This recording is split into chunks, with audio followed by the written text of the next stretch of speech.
Еден спасувач загина за време на акцијата за спасување на 12 деца и нивниот тренер кои се уште се наоѓаат заглавени во пештера на северот од Тајланд. Станува збор за Саман Гунану, поранешен нуркач од тајландската морнарица, кој загубил свест додека излегувал од пештерскиот комплекс, каде ги поставувал боците со кислород, но додека се враќал за себе немал доволно кислород. ภาพภายในถ้ำก็ค่อนข้างโหดพอสมควรนะครับ เมื่อจ่าเอกสมานเนี่ยได้ไปวางขวดอากาศเสร็จแล้วนะครับ ก็กลับมานะครับ ขณะที่กำลังกลับมาเนี่ยก็หมดสตินะครับหมดสติกู้บัดดี้ก็พยายามที่จะปฐมพยาบาลนะครับ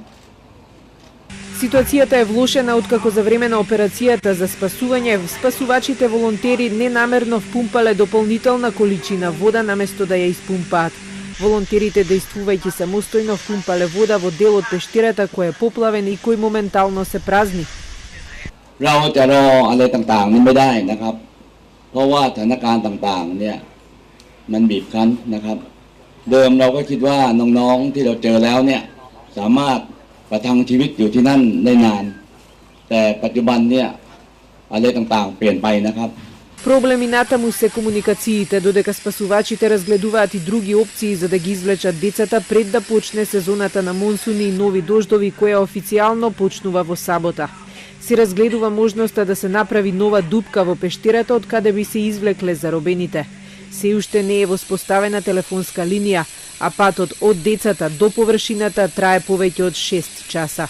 Нивото на водата во изминатите неколку дена е намалено за 40%, со што речиси е расчистена делницата од 1600 метри која децата ќе мора да ја поминат.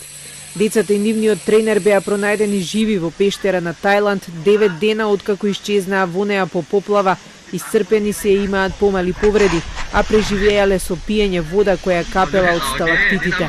Спасувачките тимови на Тајланд во понеделникот ги пронајдоа децата на возраст од 11 до 16 години и нивниот 25 годишен фудбалски тренер, кој на 23 јуни влегле во пештерата Там Луанг.